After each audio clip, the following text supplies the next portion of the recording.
Supposedly Einstein said that we cannot solve problems with the same level of thinking that created those problems. And I don't know whether that was a misnomer or that was just the thinking of the time, but it contains a fundamental error, and which is misleading, or at least kind of traps us in the same kind of thinking again. And that's because it should be said that we cannot solve the problems by the same level of consciousness that created them. So it's not a matter of thinking. You see, the thinking aspect actually sets us off on the wrong foot. By saying that we cannot solve the problems that we have by the same kind of thinking that created those problems, we are still suggesting, or it's still suggested, that thinking is the way out of the problems, just a different kind of thinking. And that's actually not correct. So what we're talking about is a very fundamental difference. A difference that sets aside the faculty of thinking, the faculty known as intellectual materialism, deductive linear thinking in language and images and mathematical solutions, all the thinking faculty, and it sets it as though that is the ultimate and the highest faculty that humanity has. And this by itself is a massive mistake. And we have to overcome that. We have to bypass that fundamental flaw. Now, I don't know whether it was a mistake, like I said, or whether that was actually in the day truly thought to be, if it's said by Einstein, and if he really believed that thinking was going to solve anything at all, or it was somehow a misnomer or misrepresented later, or whatever the case was. But we can't solve problems from the same level of consciousness that created it. And to put thinking at the level of the highest faculty that mankind possesses is an error. So it's a kind of the same thing that apparently René Descartes said. You know, René Descartes apparently said, what is cogito ergo sum, right? Or I think, therefore I am.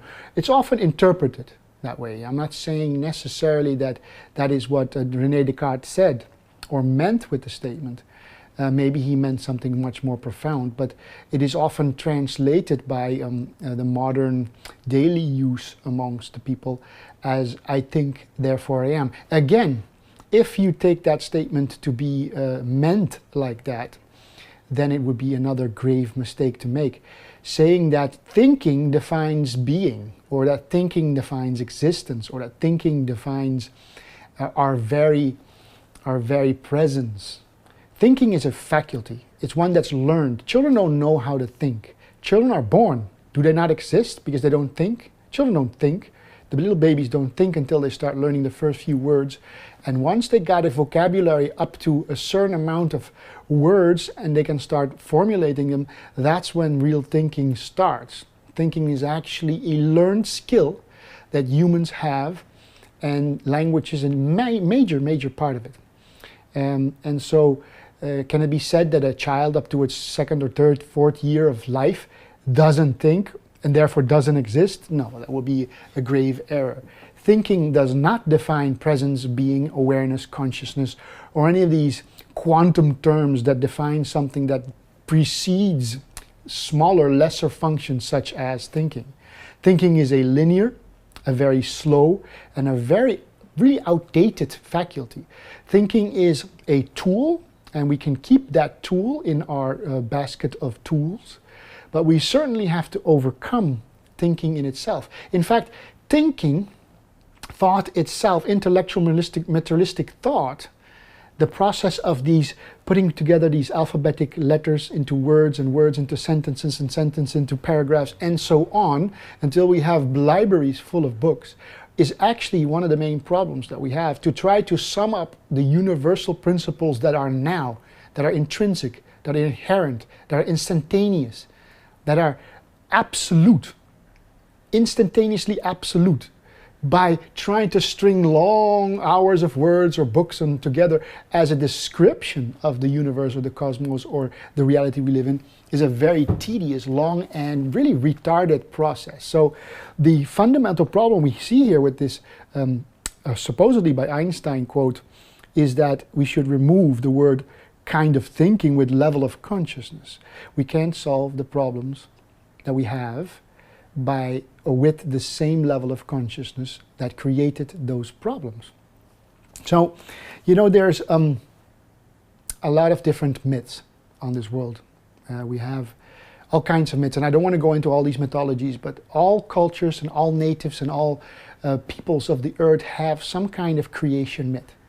And the creation myths are not necessarily myths, they're just descriptions of a universal principle. I'm suggesting that these are all descriptions or stories that describe the formation or the purpose of the universe and where we're from, what we're doing here, and all these kinds of things. So Genesis story is the myth from Yahweh, which created Adam and Eve, who then created through all their hubris when they fell from the garden, and then they created a bunch of more children, and that multiplied into the infinity that we know now as the overpopulated planet of planet Earth. It's kind of basically a synopsis, a very short description, obviously. Science has a similar myth. It's the Big Bang. Well, we all know the Big Bang. It's the current model. It is really also a theory. It's the theory of evolution and the theory of the Big Bang. It certainly is a creation myth. It certainly is not a fact, like science would try to present it in schools and, well, everywhere these days, as though it's the fact that we figured out. And all the other mythologies are fables and fantasy, and this one is a fact. But certainly it is not. It is certainly also a creation myth. And it says that in the beginning there was a singularity, or this minute point of complete density, of absoluteness, and that exploded into a multiplied and well, it basically exploded into an infinite forms and expressions and gas and rocks and planets and stars and whatever you want to call it, right? Kind of universes or cosmoses.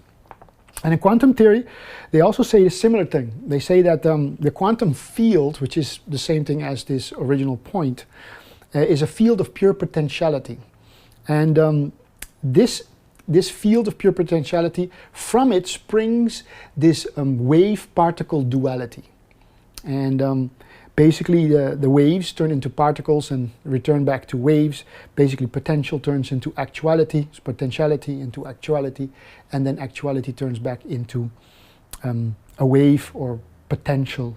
So as, and in that sense, that explains this kind of flip-flopping between the wave into the particle and particle back to wave, explains the eternal play of things, including all the molecules and atomic and subatomic levels of our existence as science today describes it. It's another beautiful myth that could be used. It's a very good one. It probably is a more accurate one than many before, but it certainly is not a fact. It's more just a description of what I call the energetic universe. So I'm suggesting that these are not necessarily religions or fantasies, but that they are descriptions of an energetic universe, a universe in which all form that we know and mind and all kinds of structures is really an energetic structure in itself.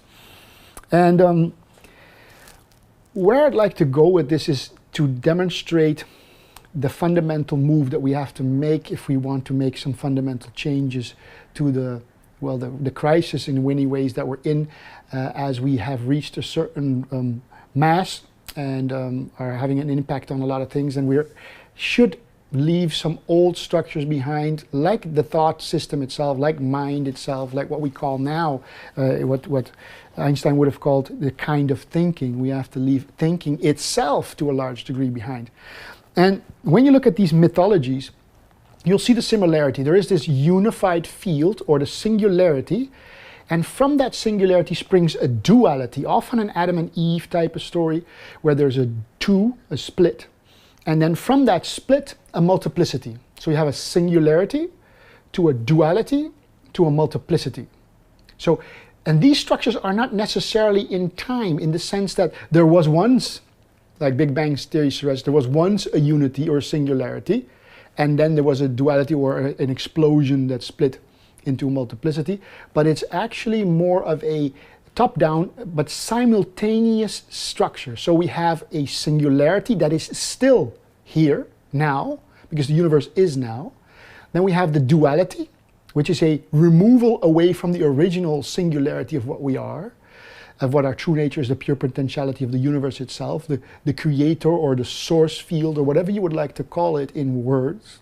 And from that became the multiplicity, so an endless removal from singularity through duality into multiplicity. And this is all existing simultaneously, but top down. So singularity first, duality second, and multiplicity third. And what I'm actually coming to here, and this is the most important part, is that the further we get away from the singularity, the more chaotic and disharmonious our system gets. In other words, it's not wrong, but it is a system in which when you step down from the singularity into the duality, into multiplicity, you are removing basically, you're creating more distance, like a Big Bang exploding further and further out from that singularity. But the singularity is harmony. The singularity is peace and bliss and joy and fulfillment and complete balance.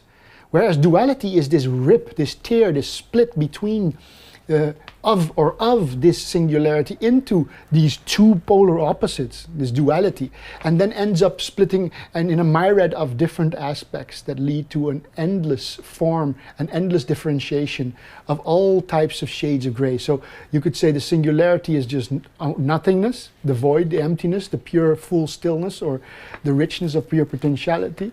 And then the duality creates the black and white and the up and down and the left and right, the split, and then it fills itself in between with all the shades of gray. And that's the multiplicity. And the further we get away from this singularity, the more we are actually removed from harmony, from real, pure, authentic oneness, unity, this perfect system of unity between all, because it is one, right? One everything, one quantum source from which everything springs, right? Some would call it God or Allah, but these words are too contaminated to use.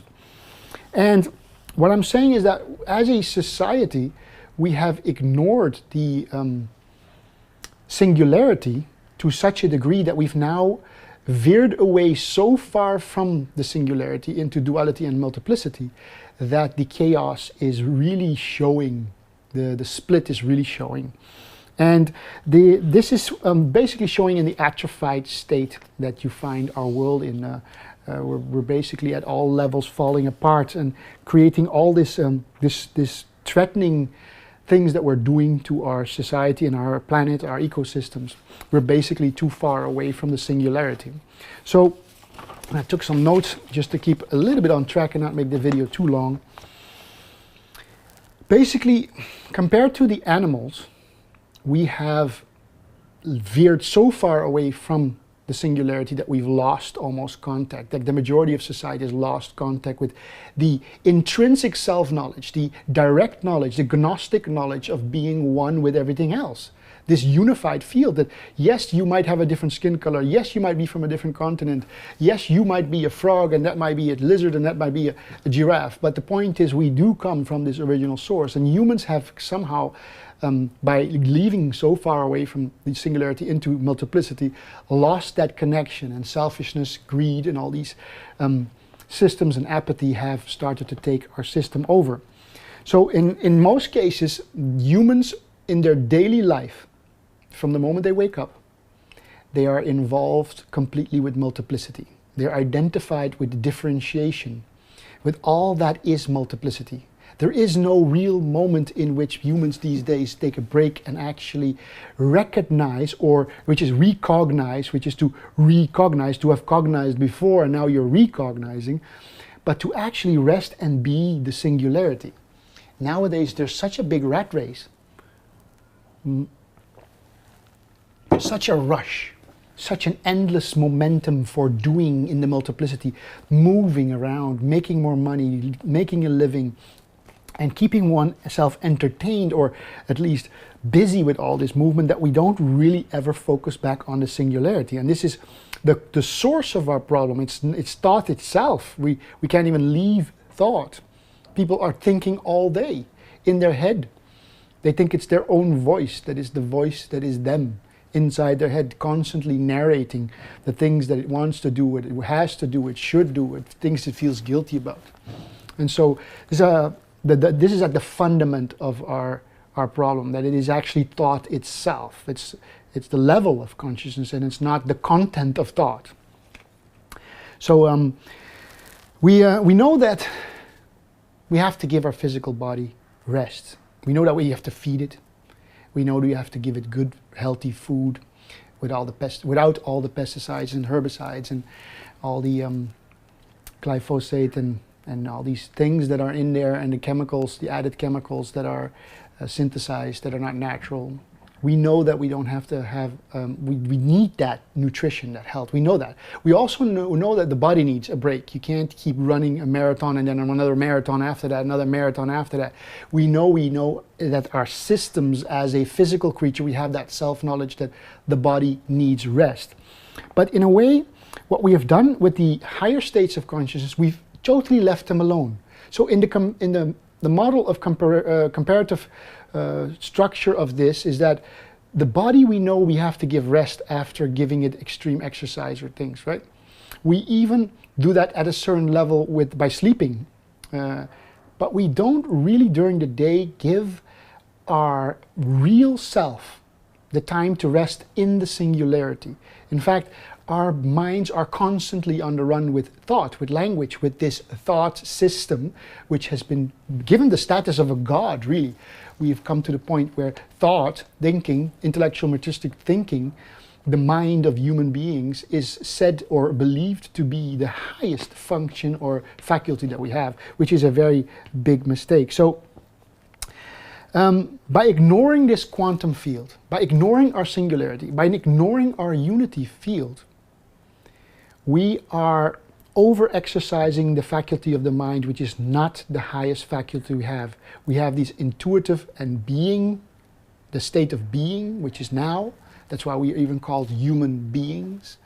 That is, we have ignored that level of our reality. And that is the singularity, or the quantum field of pure potentiality, or what you could call being, presence, awareness. Just resting as what we truly are before mental activity. And this linguistic formulation thing they call the mind has worked so much that it is actually ripping and tearing through our own existence. It is actually the cause of suffering. The constant exercising of this lower faculty called the mind is like constantly running a marathon and not giving it a break. Just going from one marathon to an Ironman competition to a whatever, you know, ninja, what do you call these things, and you just don't sleep and just don't rest and don't eat and just keep tearing at it. And that's what we've been doing. We have over-exercised a single faculty as though it's the ultimate faculty, and with that very faculty ripped apart and caused chaos in the system. We have only given attention to the multiplicity faculty and not to the singularity faculty. And now we're at the point that most humanity, most people in the world, won't even recognize the singularity. In fact, it's spiritual abracadabra, you know, it's jargon, it's hippie fantasy. It's for the ones who are smoking weed and doing stupid things. But the serious people don't even talk about these kinds of things like singularity. There is no such thing. Basically, says science, there's only this infinite expression of form. And that's what you give your entire waking day to.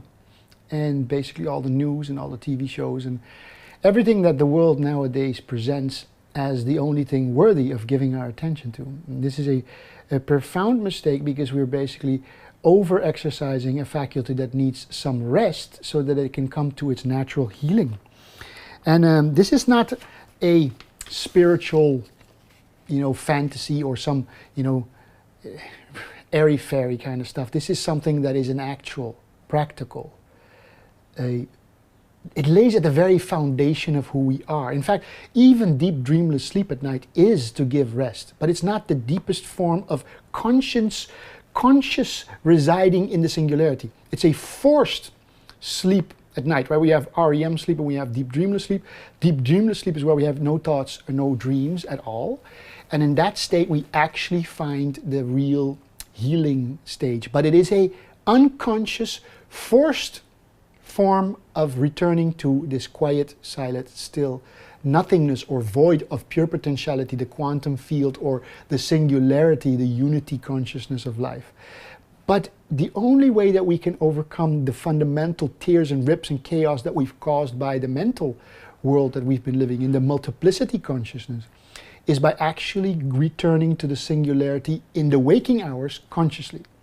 This is what some people call meditation, but meditation has also become a contaminated word, and so I use the word quantum resting, which is to rest in the singularity of the pure potential or the pure potentiality of the quantum field of being, the original state of the pure potentiality, right? The unity consciousness. Resting there consciously, right? This is what you could call a psycho-spiritual technology. It's not just the body or mind, it's a psycho, which is mind aspect, plus spiritual technology. It's a psycho-spiritual technology that's yoga and all these things represent as well. But yoga, of course, again, has been contaminated to a large degree with a Western mental and entertainment level of things, which is what the multiplicity consciousness does with everything that's holistic and meant for the original purposes that it was meant for, a psycho-spiritual technology. So how do we bridge this gap? How do we get from multiplicity back into unity consciousness or singularity? The funny thing is, it's actually very simple. You see, we have this statement, where attention goes, energy flows. And it's actually as simple as that. But the mental mind doesn't like that. The mind doesn't like that. The intellectual thought system doesn't like the simplicity of not being at the steering wheel, not being the one in charge, not being the one that can do it all. Right? So what that does, it says, no, I can't do that. I can't leave it alone. It has to be some technique, something to do. But it is as simple as, let's say, throwing a hand full of metal shards. When you have all pieces of metal and you have a magnet, and you put the magnet underneath the table or a piece of glass, and you throw the metal shards on, and they all go and direct themselves in an orderly fashion from north and southern magnetic field of the magnet. In a similar way, by going back into the quantum field of pure potentiality, the singularity consciousness, by returning consciously in the moment to that state of thoughtless presence, what happens is that all of the outer multiplicity and duality aspects of one's life start to organize themselves automatically in the harmonious original state of the quantum field. So the field or state of mind or world or energy in which there is no disharmony. It's an automated organizing field. So by returning into the quantum field of presence consciously in your daily life, several minutes a day or as long as you can, you actually start reorganizing the out of line or the chaotic or the disturbed or all the components of the multiplicity consciousness of the outer life, of even the family life and the physical life and the mental life and all the belief systems and all the aspects. Literally every single aspect of the multiplicity starts realigning itself with the original intent and purpose of the quantum field, because it is by nature the field in which there is pure harmony. So this is basically how we get rid of all problems. And this is basically what we're talking about when we're saying that, when I'm saying that it's not Einstein's statement, which is, he had the statement of we can't solve problems by using the same kind of thinking we use. No, we can't solve the problems by using the same level of consciousness. We can't think ourselves out of the problems that we have actually created through thinking, through that level of consciousness called the thinking materialistic mind, a lower faculty and not a higher faculty. So basically it's the same, I'm repeating a little bit here, but we have abandoned a very primordial, essential level of our existence, the quantum field, the singularity, the unity consciousness. We have put it aside for the larger degree in our societies as a fable, as a myth, as a religion. It's a watered down, religion is a watered down version, because you can find this, what I'm saying here, in every single religion on the planet, and all the cultures that have ever existed on the planet in this mythological manner. But it is actually saying the same thing. Return part of your conscious awareness, which is actually that field itself, upon itself, look into the nothing, the silent, still peace of pure presence, without thought, without emotion, without projection, without thinking, without past, without future, but just be here and now, totally present with what is. And it's actually a higher oscillation, a higher vibration, another level of consciousness altogether. It is the very consciousness that we spring from, duality springs from, and multiplicity spring from. It is the very consciousness that fuels and is the building blocks of everything. It's the quantum field, the unity consciousness. It is the source from which all of us come. And by returning onto that source, we actually reunify and reharmonize and reorganize, by the divine will, if you wish, the system out here. So what we really need as human beings right now is to return to a level of consciousness, to introduce again this psycho-spiritual technology that makes up our very existence. And if we apply this psycho-spiritual technology by actually doing or being what we are several minutes a day, by returning to the quantum singularity, by resting in what seems to be nothing. It seems to be boring. It seems to be a place of, well, nothing happening, no big movies, no big bangs, no big parties, no big cheering. Just quiet, silent, love, blissful, peaceful, well-being, quiet, silent, harmonious stillness. This is the unity consciousness. This is what we need. We will only be able to solve the problems from that level of consciousness, from another level of consciousness than the mind and the thoughtful level of consciousness, from a level of consciousness which acknowledges once again the unity field, the source, the very presence and being of what we truly are, the aware, conscious being of the unity field consciousness. Our singularity. The Big Bang, or the pre-existent state of the Big Bang, is where we have to be sometimes during the day in order to bring back the real harmony that is possible in this system. And otherwise, we will go further and further away from that singularity into multiplicity. And the further and further we get, the more chaos will ensue upon us. So, we want to solve the problems that we're facing, then it's a very simple thing. Put the energy or the attention on the singularity, and where attention goes, energy flows.